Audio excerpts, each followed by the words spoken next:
Bedare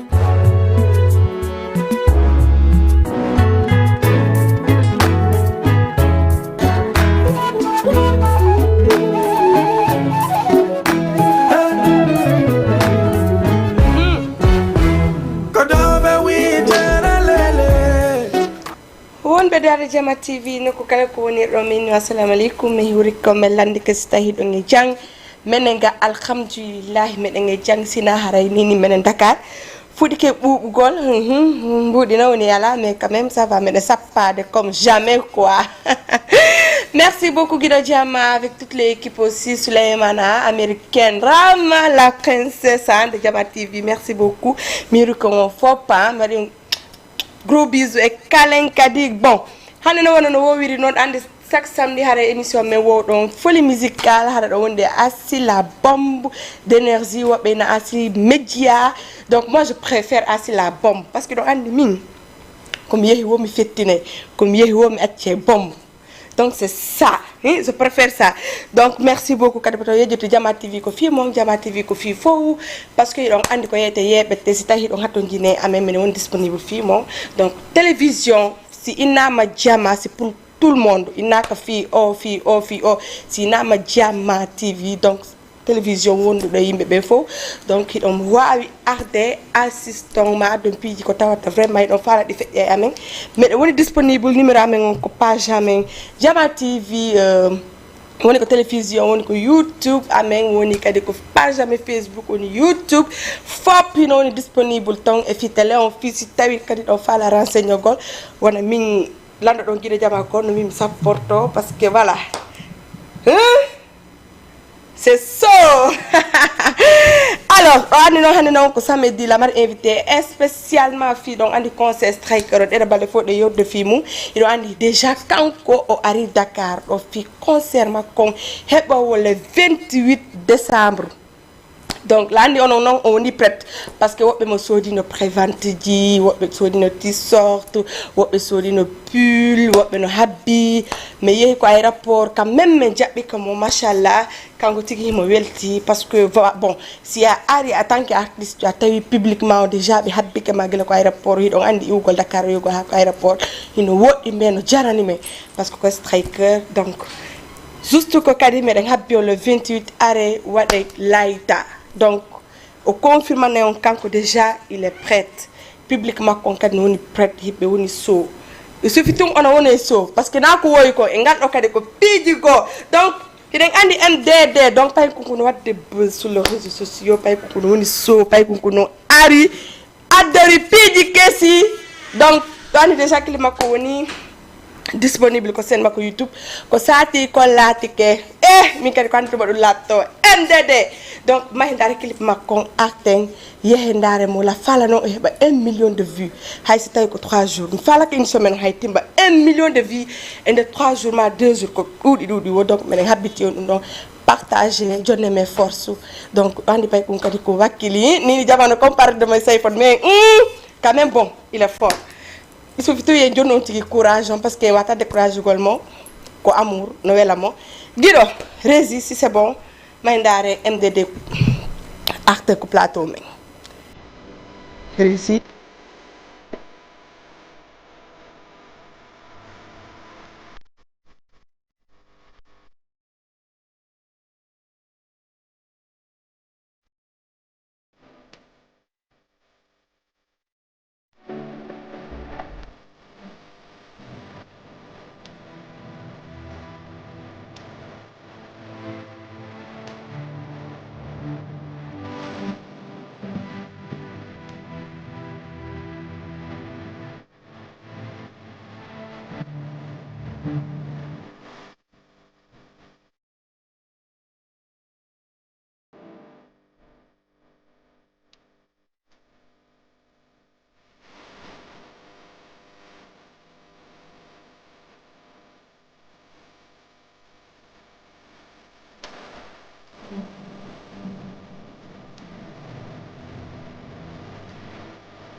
donc clip makko woni disponible ko sen makko YouTube yehen ndaro please les gars jonal tay ko force parce que do andi bon ko style yeyata tagado et puis mo mari ti fop hi talango no nder ton flow no nder ton ni sala talang wala wobe goro do hi Suleiman en honno donc rama mi wawa tajetude exemple parce que ala flow ala style hi ko dum hatta min comme yeyi wo be ina la ngasi yari ya devina no mi fala kay gida ci tan numéro ko lay écran fi be falta ki fi concert strikero parce que dani nini ko du wonan den do donc fi concert on yote fi concert yote fi artiste be surtout striker hein déjà donc andi o yehi Europe jama on fop ari assister ton artiste be tawata yimbe be wari no be yugo ko mobindirta ben don wona facile donc kanko o wadi hiden andi non artiste jo ben mari secret ko wiete kon secret parce que den andi wobbe be yalte tu wada andata konto iwi andata konto bajon iwi parce que ko be yangi kon ha ala no kadi ko puri sattude ene artiste be lagine be fuddo to tun yimugol tawa ko sakitorte den don oh c'est grave et puis hara be bari talent quand même mais lan andi gido c'est taille bon mo yatu sana wala merci beaucoup do wala no de numéro affiché de ko lay écran do wawe yowtude anatanda ha artiste jong ara ko ni golon tout ono woni prête menen me woni prête woni so menen déjà me woni so Lamzo striker donc no minita no jama famira déjà ino andi pay ko non so fawtaki gila concert ha kanko e dream hibe jawra be jolta quand même be wakili are assistant concert ko duta sek ha fibe famali be numéro amen hay o do numéro stay on famali hare tawa hid on fala andude yehugol ton har on wata yaade on nodde metum odo Jama TV explique na ko honto concert on watta ko honno concert on kadi wonirta are addoron are woni kale wadon so style wadon kadi bewre parce que min on andi ko yete bewre tagado no wele lan j'aime ça naturel nano cartel yaltini mo donc mais ko min wawata juge de mo bewre dum don déjà no tawa tagado accepter quand même on accepter concurrence inugol no mini susita des trucs ko wayta non ah non on accepter dum non donc no de l'encore numéro affiché ko l'écran no wawe yotude tranquillement Fidjen Jaleng gido menda ko son homo choisiran talan do stay ko publicité striker wa talan fe inande stay bon e son clip go arteng ko préfère awo hara enen odi prête comme wala no dude ala tahara ko gorko parce que min jubben awa assalamu alaikum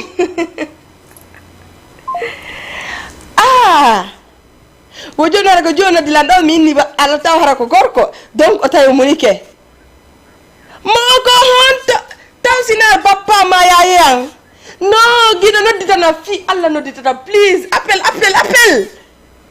parce que an non andi gido ta kala nan quoi parce que no wodi wobbe no dobela inna asi si tawi numéro ma ya wave ma numéro media ya orange money no on a numéro affiché dedans, c'est juste appel. À la WhatsApp, non, mon mari WhatsApp, mais c'est juste appel. Guido, parce que Andi anga fala la jawle de berne. Je choisir nan o kala ko adanda la c'est bon. Fille Jama unu so. Parce que Andi Jama TV ka. Jama TV avec vous les gars. Mahin, ko choisir an ala c'est bon.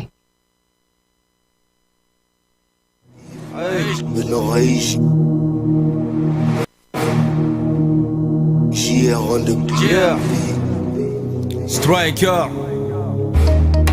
Yeah,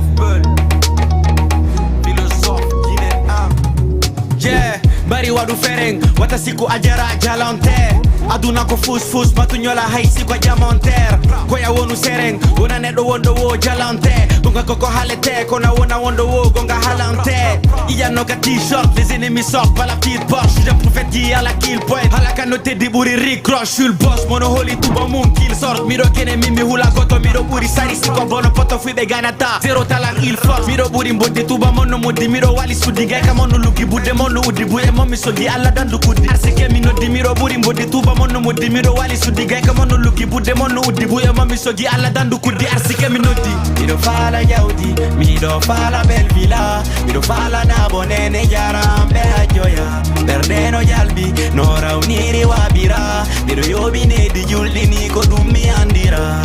Batamono, kausari jo fini bono, mokodomo, hebatae anko bengonyo. Batamono, kausari jo fini bono, mokodomo, hebatae anko bengonyo. Ai so ye hikar moko mami ferma komiro buri buto wata goto huto mimi hula goto komi kar moko mami fusa poto sida joji loto simi no di noto lando onko goto no dire la goto poto kwa poto mido mari no pisari emba hida joji koto sori matu sora anko kite sura jo fini no bono buyo kausari na fala bundu kausara na figi jo hino mapi kausori nganye kono hidon andi hidon kansori fi men jala anda no men tampiri hakil masi fadi fere made yagata udon kinaka tungo yagata le anna bajo kalle habata golle golirade yingo fata mimi wonti sari bay bono dudi men tubino mido buri finto watatawa yanko mi suudino mido fala jaudi mido fala bel villa mido fala nabo nene jarambe ajoya berdeno jalbi nora uniri wabira mido yobine di julli ni ko dummi andira batamono kausari jo fini bono mokodomo hebataye anko bengonyo batamono kausari jo fini bono mokodomo hebataye anko bengonyo bay kum futa giya walli yube mido sera gonga mido itagube sori mawdo yo alla yobe alma mi be futa la andi tabe mido lami timbo lami labe fodi haji lami timbi mido lami koy lami fugumbala lami kebali la lami buri ya e kollade diwe den ko de jeenayi andi nebe goto gaynayi ngari e kalisidai assalamu alaikum on jarama. Allô? Mais attendez, qu'on fait une région naturelle nous coupe de guido, c'est quoi ça? Non, Andy, abela fiala ono no dobe lambe, tondar no mi. Non, tobe tondar filam borni ni harong hésiter la yo to call. Non, t'inquiète, on va na to call. C'est vrai que comme américain, comme star, mais quand il femme, qu'on a wonde te, non, na de, quand on la crédit. Quand on fait là, parce que Andy Diamant comme il souti comme il yon, on nous a halé no doi. On fait là donc mi adde style diandi ma mi hala non piju détail jikon. Mais no de. Attends qu'il y a signé déjà donc appelez-vous et c'est un la crédit à qu'on nous essayons ton. Non mi wevango ni marsa mi wevango ko erap. Comme ni hara nyawli awanatu. Assalamu alaikum. Wa alaikum salam. No ay asi Fodi TV. Asi Jama TV. Ya, da uyi de grand. No welde. Day jang. Ko no welde to. Kere na le kanati do tay région jabali ne. On striker woni. No, marde. Bon, mo préparade marde mo ko law. On de Grand Dream. Hibe arde. Ko min ceedo Grand Yoff. OK, tiera woni prête fi concert on. Anka landi kayna yodo kayra ko landi me woni prêt 100%. Ka. Joni se bewti joni sa mi noddi tay joni. Problème ala. Inshallah ko non welde tonno. Bon, tranquille mais no miss mangoy parce que nyande me yi présente mo min a présenter la mo mais problème ala. Mi présente tamo landi andun dum. Na problème gido. Joni non ni o kana la mo non hande non minuma hala ko so mo welkunno har be striker. Har ko son striker hande ko son striker tun dogata do parce que donc andi mo mari déjà concert do. Non mais nodda do joni sa la jebe. Na problème. Inshallah ko goto. I love you mais. I love you. Right. Voilà, wadi no cierno wadiri ni na de crédit noddo woto hirsina parce que min ko mena yanganade ko fimo. Donc woto mi watto ko satti. Gida dar no ha wirtala abo mi halira doy pade ande ko 2000 sodi hara wo laali fi Allah ko woni tout ko 6 avenir sop borni lang parce que on andi samedi jede fop ko kambe inata lang asi hemi inni ari dara kala ko mi wari no wobbe tan yano 6 avenir sodi cunci mi yalbe borni di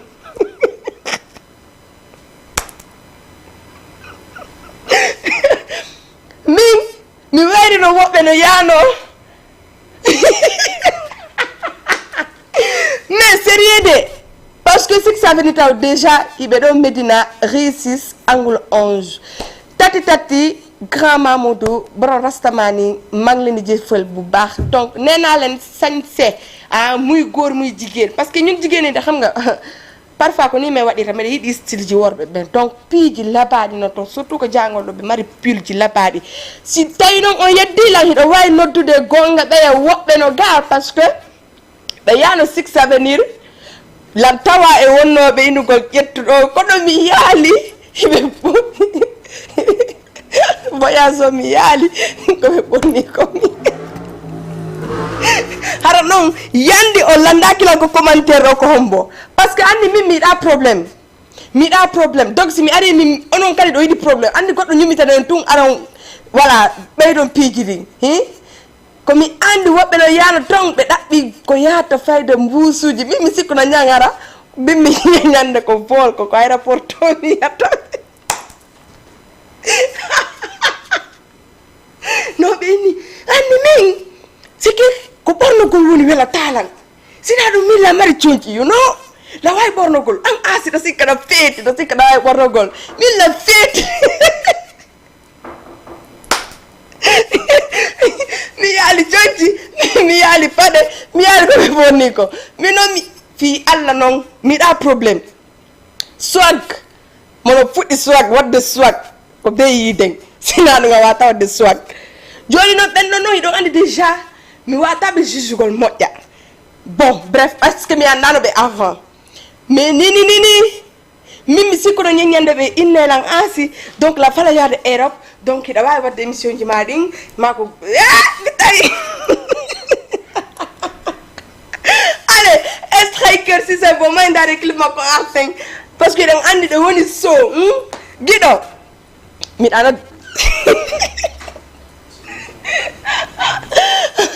Lamzo dédicace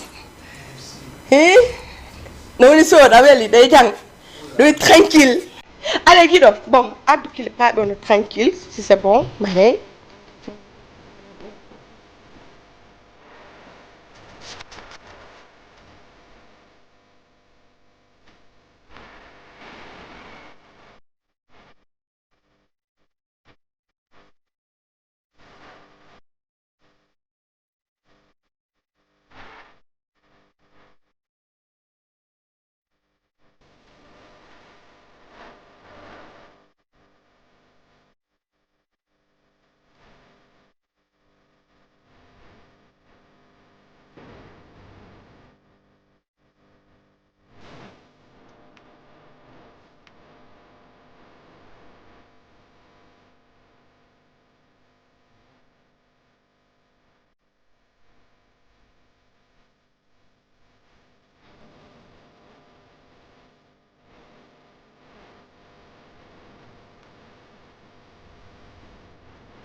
Voilà.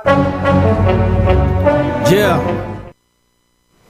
Merci beaucoup me mendar de Jama TV me weltani que donc on dit lan de la fille artiste John Striker qui donc andi mo mari concert le 28 décembre tout à sec donc là andi sûrement il on haburi mo et force quand de confirmation déjà il mo Dakar mo ni prête fi public makon Striker.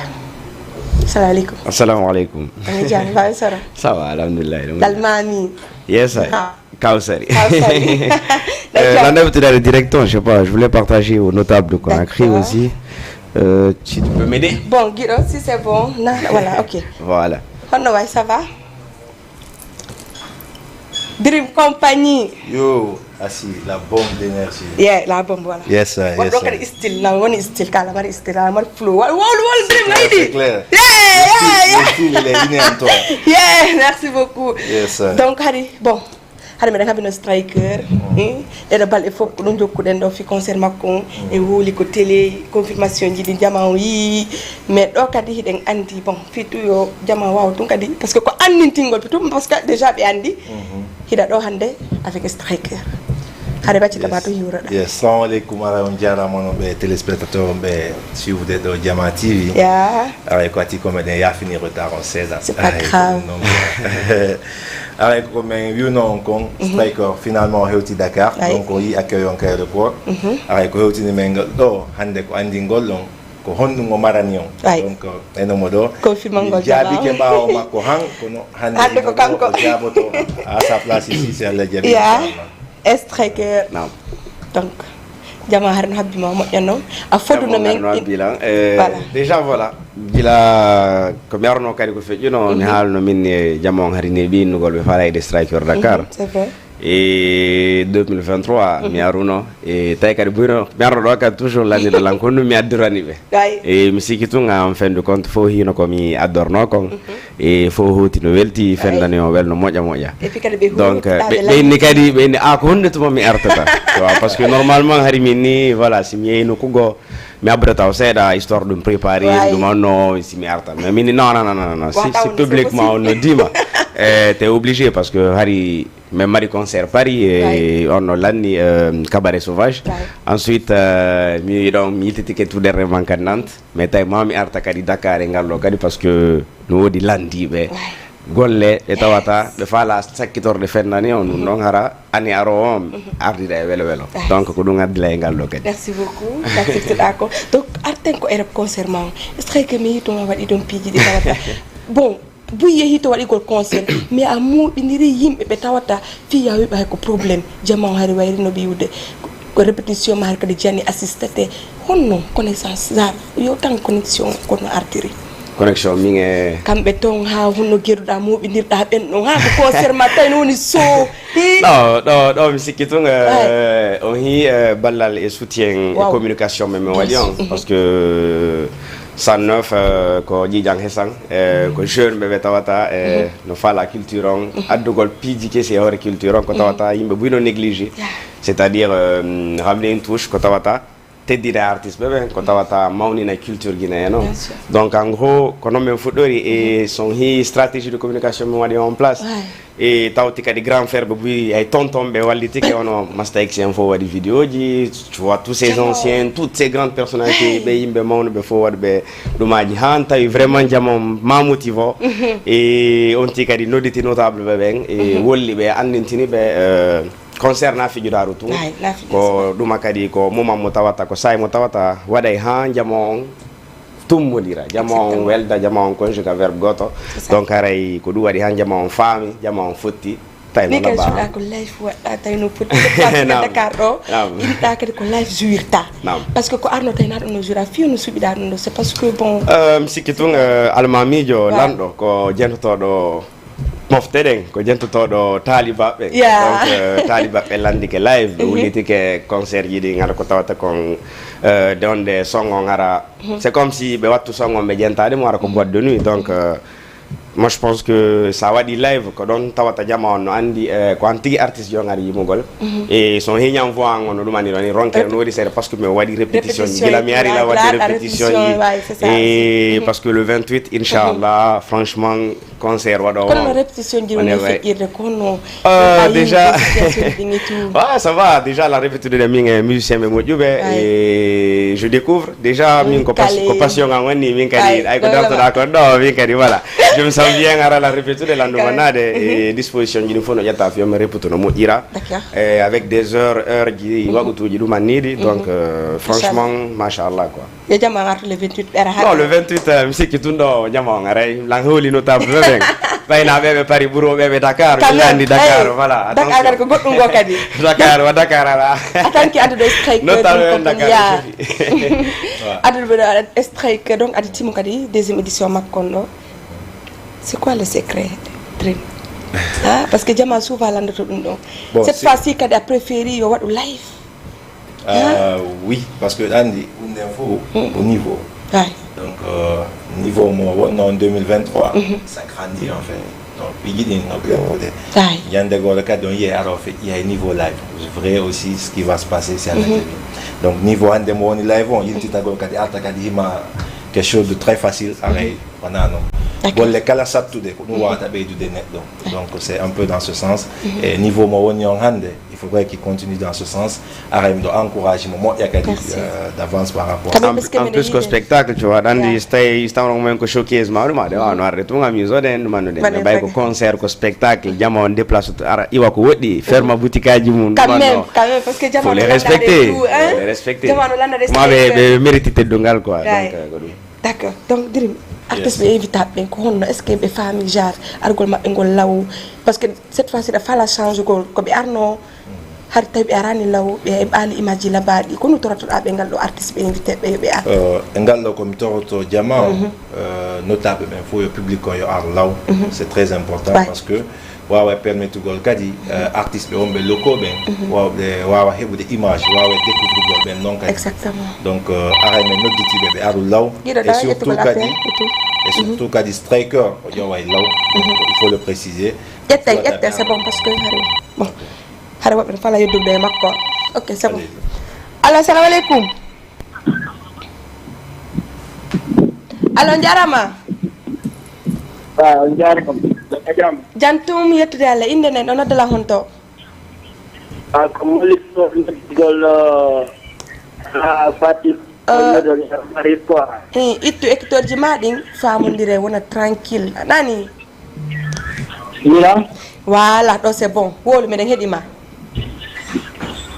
wa ayro do parti ko mi do parti marit parti du populaire ko militaire rade grand mère may femme de moƴƴa parce que ala labde voix ma no taƴodirde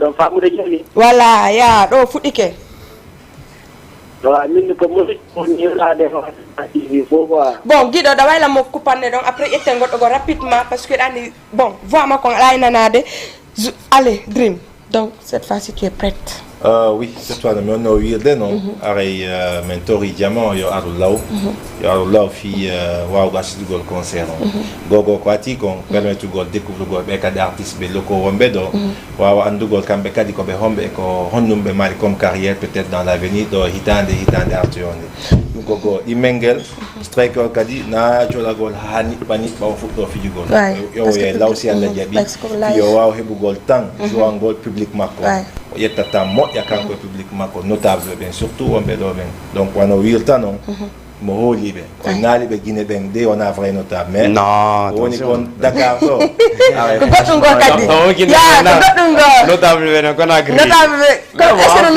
est-ce que non na Dakar do wuda notable on do parce que do be no so e kaga may do beaucoup pedino do mi addi edu lalipop hawtindiribe mais strike sunade ko kanko to arata e concert il faut fi hono peut-être like rap d'accord non parce que de rap du go kado non de rap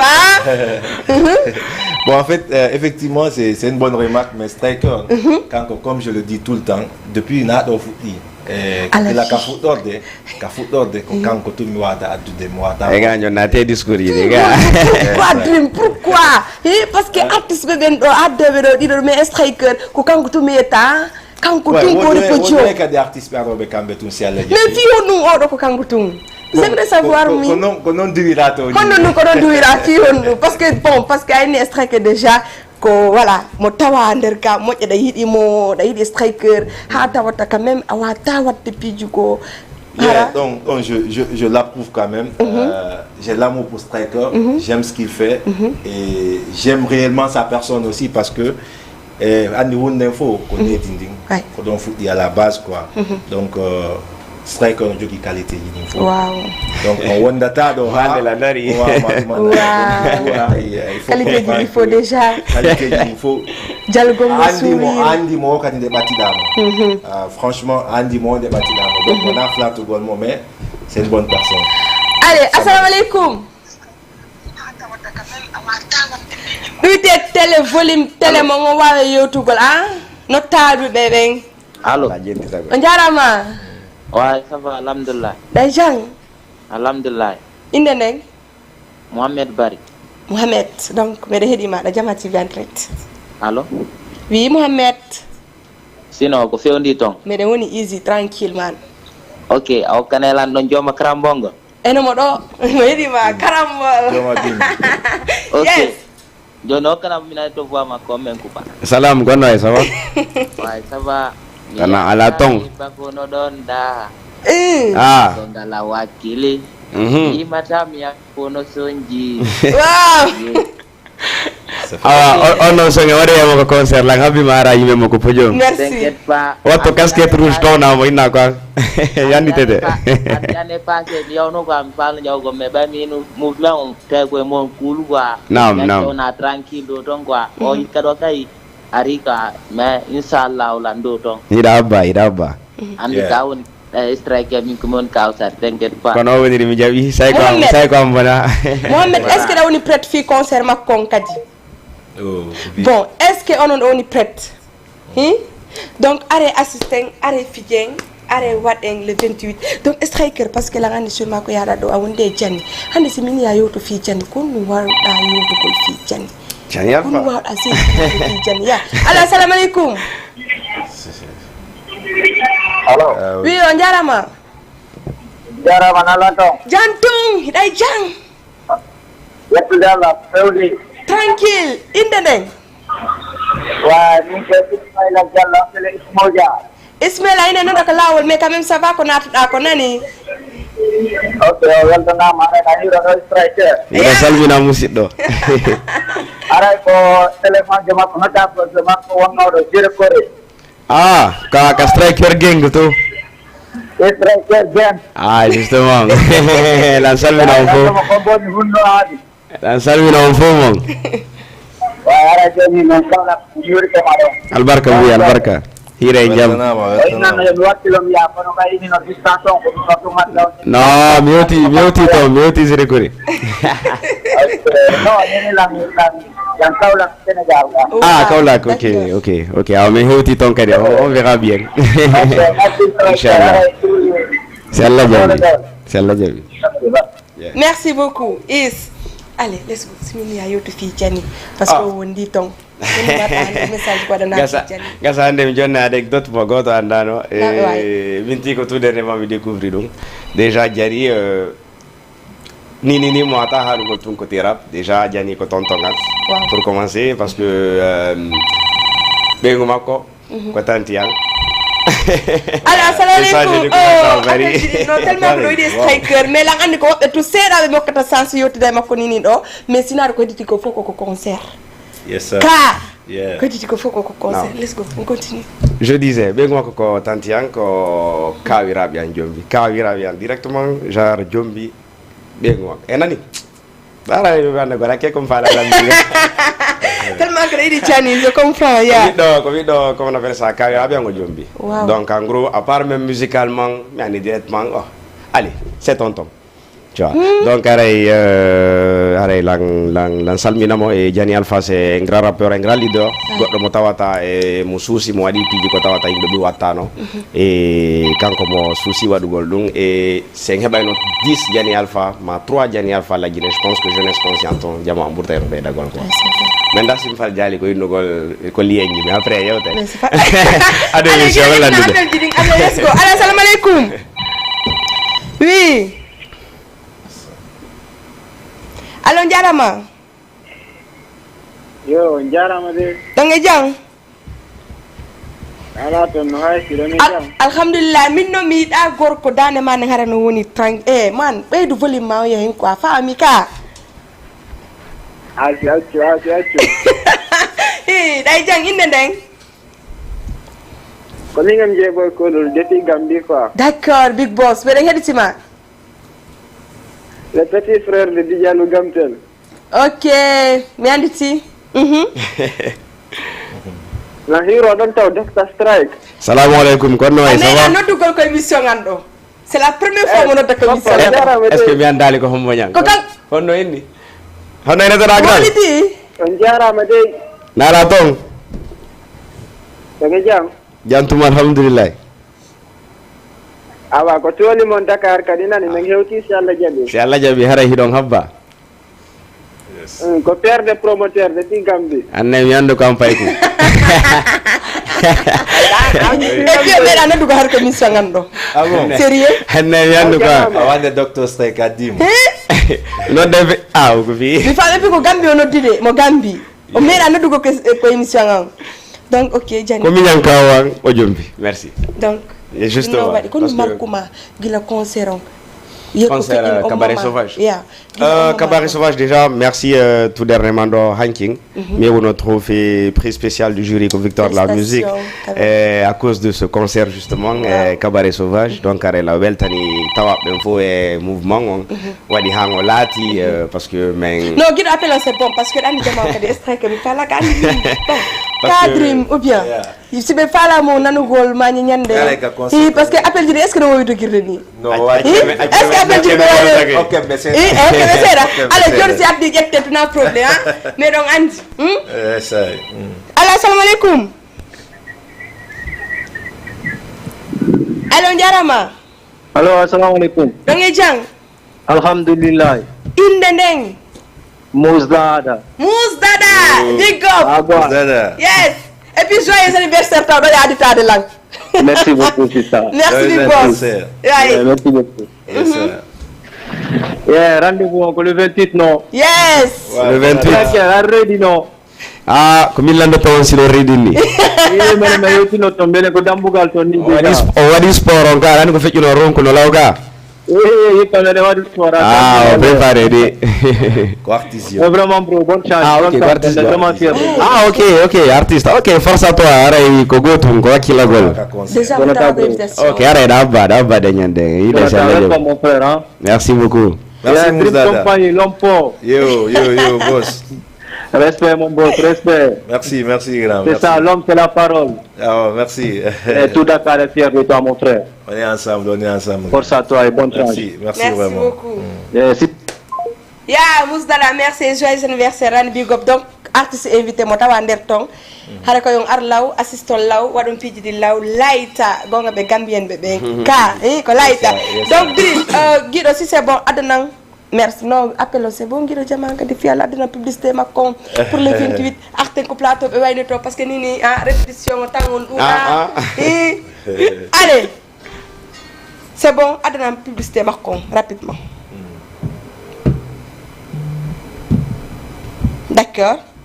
Donc hare rendez-vous on préparé arrêt ti sorti di déjà d'une compagnie no marché de mo ni landi di lanika T-shirt ji t-shirt ko seeda heddi hein. Machallah. Ko seeda heddi donc aray ko dernier lot heddi do don mais watamo intinde goddi godo aray ko dido tun heddi yona disco heddi. OK. Donc aray hebde chance endagol dum no wane ko dum no wodi e kadi ticket ji din préventon yobe accéléré na préventon l'année ko nebata d'ici le 25 on arrête les préventes mais faut ito yo fi jour ji din aray yobe accéléré do so da ticket ji din tinna ko 3000 et 5000 francs VIP. OK. Donc arrêtez avec nos numéros ko 78 457 83 50. Numéro d'Imon 77 981 37 32. Donc arrêtez ko di numéro di don didi. D'accord.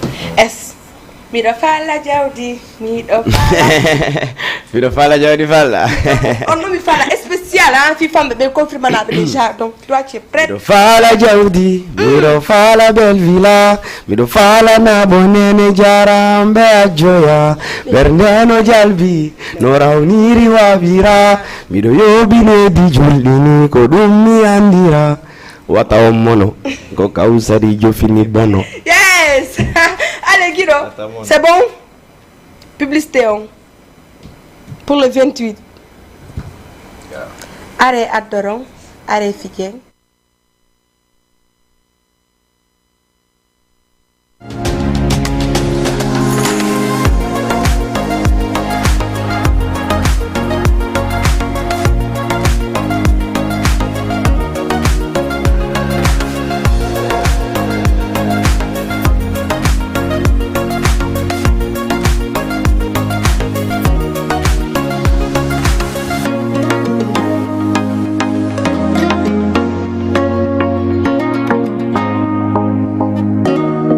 Diama TV avec vous, jour après jour. Le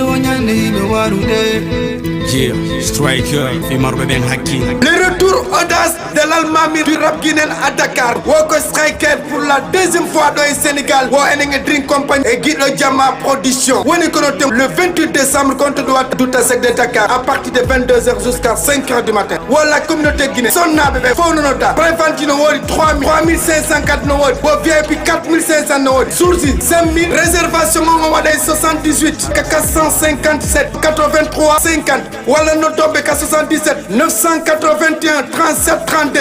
Drink Company et Diama TV Woni Konotion. Eh, konturi kunati kakaiko endanyande. Douta Sec. Nyande wanyande ibe warude, nyande oreo be hinu hulude. Faibe bonino ala jangude, jangube kaini ala golude. Be jangali kaini hino janude, joni hakile faibe beno farude. Sudi be ame beno bonude, joni ko TikTok lami be. Aduna mandanta komatu yangora, aduna famanta komatu yangora. Beaucoup Enzo Busy, thank you like. Mi wuri ko fop merci beaucoup Big Boss. Donc har meden habbi yo nyande are magada meden habbi ma adara no be ngoma ngal jama yemo ko concert Striker. Donc Striker dernier moment parce que moi tama jogi tan pro oudi. Bon déjà voilà, ara il a noditi notable beben kala jammeti do notable kala hido do rap guinéen kala hido do rap wondo no nge karambola ko rap goga na rap birdi ara hido nodda de nyanden hinon habba e hore teddungal are ko occasion molana do mo tawata guinéen be wayo fotogol fijida jalida heggita susi seeda e fino kadi seeda parce que rap mo mone wadde do andi voilà are jonne e sakita e gongaji seeda donc ça sera l'occasion parfaite are exactement are donc lang habio le 28 décembre no be hali do ni so de tikeji di prévente déjà parce que ne batara préventon dum manike hara joni ko jour on sotte donc are dañan kadi are law mi do habbion ko Striker ko pay ko monku ko pay ko pita ko almami. Let's go. Merci beaucoup Dream Company. Donc ni ñane no mi la fala andu ko jour préventon c'était ko min pirito ou bien ko honno. Bon, prix on s'est dit pas simple. Pas simple, jusqu'à 500 francs c'est dit. Pour VIP on tourne changer à les prix. Donc c'est à combien? VIP on 5000 toujours. Mais prévente par rapport et ticket passant on 3500 jours. Mais ni ko 3000 on a aidé. OK. Donc har ko mata ko ya jema parce que d'engandi. Yobe arno wo no habu takadi parce que cette fois-ci c'est notre concert. Striker pour 100% live jouata. Ndaro be ben c'est la page ma ko ye page ma ko ndaro est live ko wadi kon ko futdo e kon non ko avant go non on be jonde. Mais nyande concert on be wawata andude ko ndu woni live and the rap. Donc hande mo tawti e ben nouvelle génération foot ibe live and the rap. Parce que Dakar Sinami ngadi. Sinami ngadi. Parce que Dakar no pia on tigi jour mais yal o jour har ko live. Non. Dakar ka no mingo fi togo woni halde attention ta kinire weg. Non, en fait je parle rap guinéen. Et foot d'agol tellement live algo foot live nouvelle génération. Je pense que quand on ati foot bien sûr.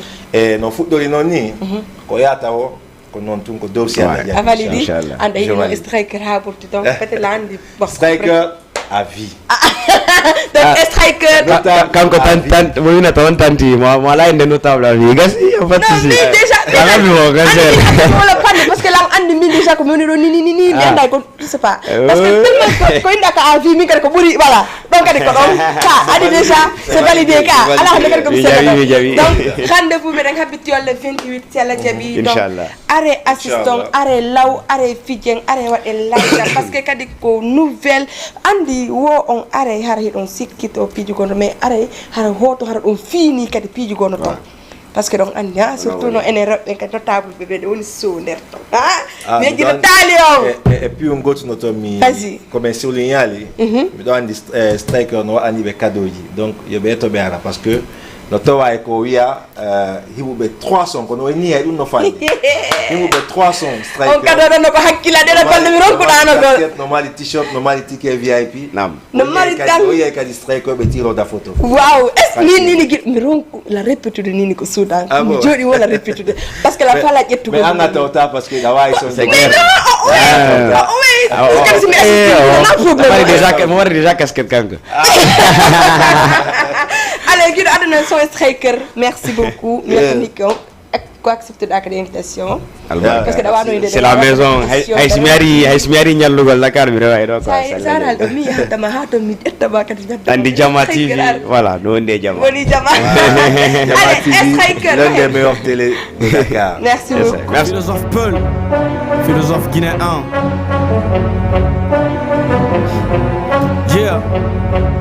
Yeah, wala Allah haifu somara euti pai kun na tundara imuna kanto ina to mai yara fesa bura pai ko ila bendara bata kla chance ay auto agara hidanya wala tunga mara haigara komi suliye ko belalla yara ko golle fewi si arsikera kunyu kuntu fi budunga yadi ko tukun ombe jitung ko gil kun wari likun yadi ko bokkum borni kun otum borni kun ino danda bobon kudda kun bezo partout soda kun surai buri festu nyawla kun Mido yo bidwa barki nene jara Mido wembi sida feti na tundara Komi bandi kono jemma layla mido wirdo jara Ibe andi mimi muti naide pai kumpita ama Mido yo bidwa barki nene jara Mido wembi sida feti na tundara Komi bandi kono jemma layla mido wirdo jara Ibe andi mimi muti naide pai kumpita ama Mobe men kuma kuno ko dofta golbe janga fino fira deftere nem bayala kuma pini buri neddo mo janga nali fida ro pettere nden philosophe Peul philosophe guinéen comme pour la foot au monde guinéen 2021 dictature confirmé rap guinéen je vais tous te filmer je suis le papa faire fou t'entends pas je suis la tempête c'est le passage aura des activités passage donc sois sage man king of king Johnny Fono andi lampa ko pitala be fono bambilan mi do jawra jodda lejo bunga wata ko do nyaw mi ko alla andilan tira fini atawelan firi siko poto ji atawelan singbe ko dawda o mi ngatawelan fina ni potto ko satawelan dari boddi e palla fono da so ko nana go tundi u fes ko fugumba mi lammina mi tarana ko mi woni almami mi do yo bidwa e barki nene jara Mido wembi sida feti na tundara Komi bandi kono jemma layla miro wirdo jara Ibe andi mimi muti naide pai kumpita ama Mido yo bidwa e barki nene jara Mido wembi sida feti na tundara Komi bandi kono jemma layla miro wirdo jara Ibe andi mimi muti naide pai kumpita ama Nit Day hamba bam Nitu de lu fàtte mbokam xippil xool déglu bu baax yaa ngi yéeg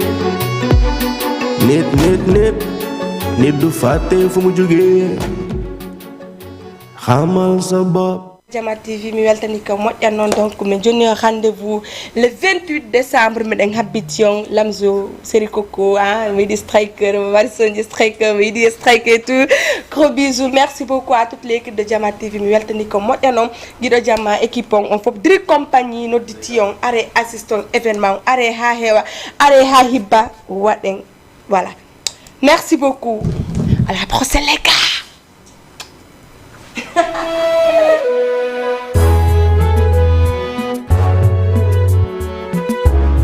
TV me huri ke melande ke stay do ngejam menenga alhamdulillah donc hande la wonde etu fulani fi o wawon halande kado confirmano kanko kadi fi concert striker le 28 décembre do Dakar eto no jantun tan ala ton ay jang alhamdulillah yiɗo ga nanta pular parce que nane goɗɗo inni la waranta pular kon waɗi lam boy pullo ko dara no jille anglais man nasina anglais ɗa wolde awa komi pullo ɓi pullo dimo ko ɗum ɗon waɗi mi ndata on kadi pullo goo ɓi pullo dimo imam on hewtaniɓe duta sek le 28 décembre fami ka donno so onon fanɓe am ɓe wonɓe Dakar Gambie kala ko wata iwrude 28 décembre duta sek nini est ce que mbeɗa wama habbitade concert on ɗo Dakar way inchallah projet ji ɗi no woodi andi kay andi wi dream compagnie fof no yaaji wayi ɗum no kadi no yaaji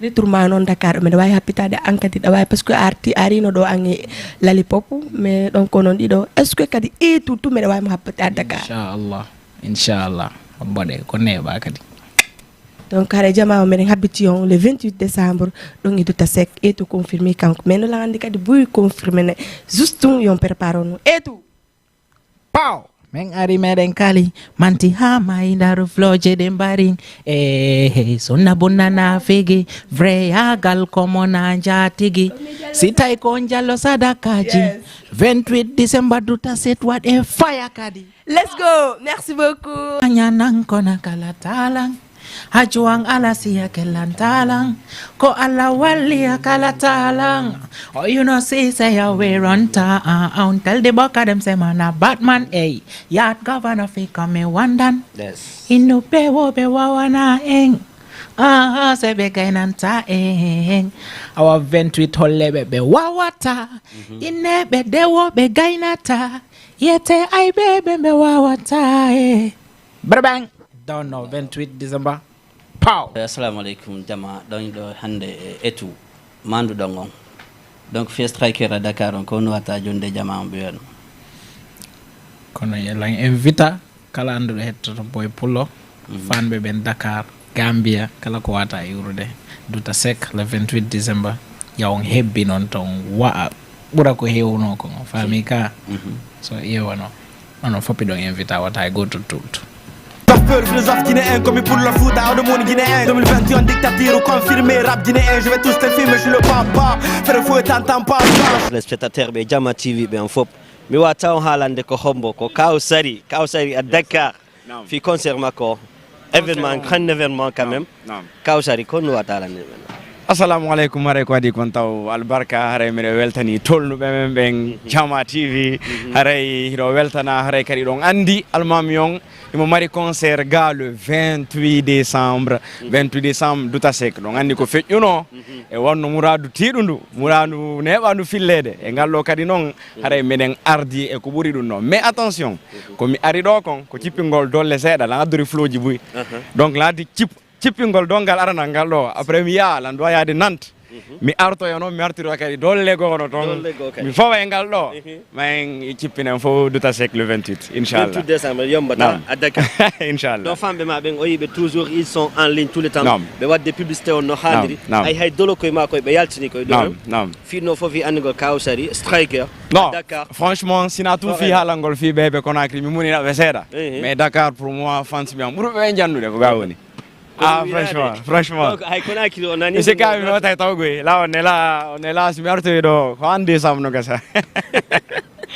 o woli fop ala ko acci mo ari tippingol seeɗa dongal gal no artode ɓaawo Kawsari par ce que si wiyama Kawsari striker andi ko gaynata hunde makko nde kanko toujours génération on fayɓen janduɓe fof no iwtiri ɓaawo makko albarka buy hara noon kadi hiɗon jarna par ce que hiɗo wonde jama ko ɗum hara waɗi o Jama TV hara hiɗo weltana hara Allah ɓurto jonnugol doole big up le 28 rendez-vous salamu aleykum min ko Kawsari miɗo salmina siɓɓe an Dakar Sénégal komi pullo futa jongari jon salligi jow wuro jongari ɗanu ko sunkun e ñeddu kunkun e hore gatun kun pullo ko jooma gande jooma darde seɓanade pullo ndimo yoɓi tawi ñamande makko miɗo salmina taalibaɓe taranaɓe ma en futa dialo leydi barkinaɓe pullo funnangue hinnangue pullo mo needi mo wonanimande pullo ko ɗaɓɓuɗo remiti wakkili dariti adi fota dariti pullo ko muññiɗo munniɗo pullo ko fiiniɗo hunjiɗo pullo no waywa colum ko seeɗa ko waɗi ñakka aduna si walay ko ma metta kono le 28 mettata le 28 décembre duta sek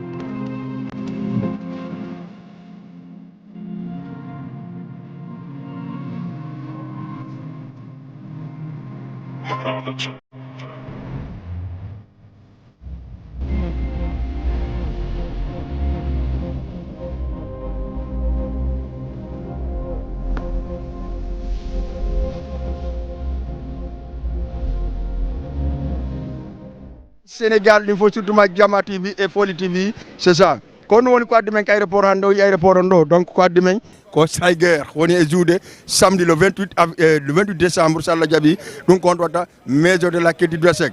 Mais avant tout d'abord, on y bawang, est-ce on y bawang donc Kausari, on y a le aéroport, mais il n'y a pas de mots pour ça l'a dit, et samedi, allez-y, maïs.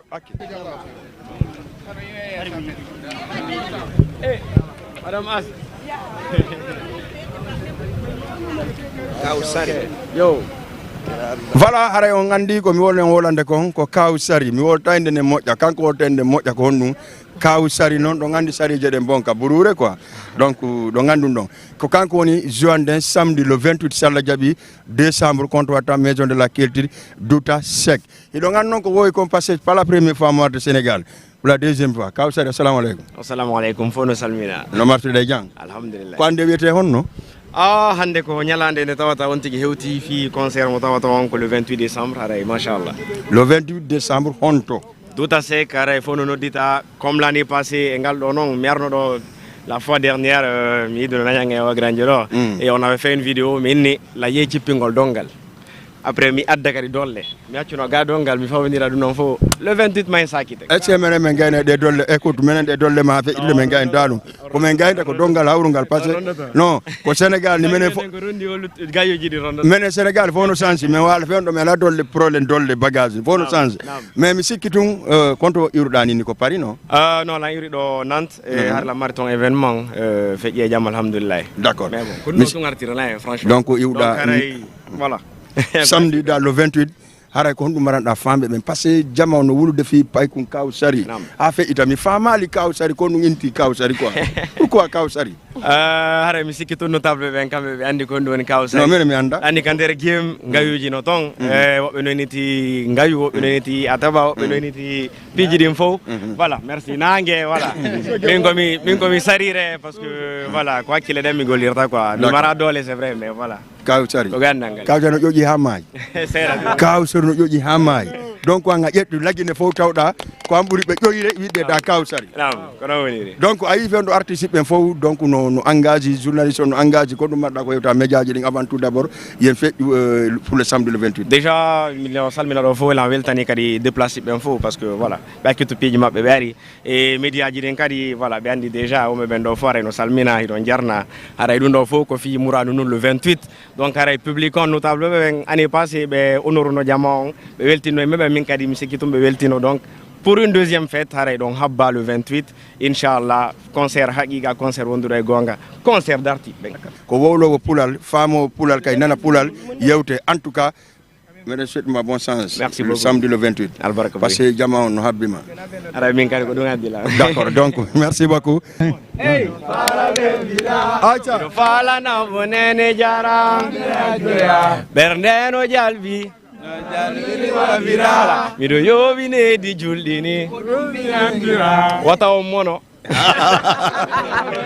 Saykou haray jama o yi paykon kon wiiɗa aray kon Kawsari andi signugol contrat e musugol ko hiwgol artiste joom ɓuuri welde sina ɗum ɗawa signude contrat artiste o ronkarde e ngal kadi Kawsari ari kon ɗum waɗi souvent Kawsari a ƴettaymo allo salamu aleykum on jaramade onon ɗi e média ji on ɗiɗo fof aray hande ko no woni li no jigueɓe la wiir noon Striker comme wiirta noon fof Striker c'est à vie donc on reste notable à vie et Striker il serait là inchallah chaque année tant que le notable de Dakar le demande et il faut le dire et habbe seeɗa on andi o 28 ɗo koko habbano depuis 1 an so remarque on dari vidéo ji makko so concert mo saktino wadde on o foduno Dakar o artey 2024 fi Allah ta goto tultu are yon kon ɗum fewndinde ñande inchallah non saɗaɗi da fiye goɗɗo tulton ɗum ɗon fof aray c'est pas question ɗum ɗon par ce que mi nani ɗayna Striker ko à vie pourquoi en vie je reste à vie notable en fait je reste un fan de Striker pour toujours donc c'est pourquoi j'ai dit Striker à vie et je le dis tout le temps ɓeɗo fof no seediti ɓe andi kon ɗum wonɗa mon koto jaboɗa on moɗon Sina côté Dungal Giggle. Samedi le 28, Inch'Allah Diabere des maisons de la culture d'Outasek à partir de 19h.